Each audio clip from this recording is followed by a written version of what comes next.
Day 5 and China Rose Radish. I would have brought these out a day earlier actually if it had been summer, but I'm filming this during the winter months, so it's probably taking a day or two behind. You can see the pinkness coming through. These really are a pretty variety when they're grown. Yellow, obviously perfectly normal because they need to go to light to photosynthesize, and you'll see loads of root hair on these ones as well. So if I come in really close, focus, that's perfectly normal. As I said, that's root hair, not mold.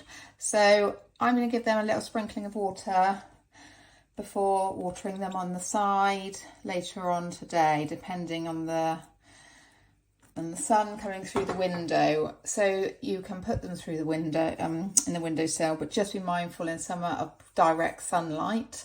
But I will walk that through in another video.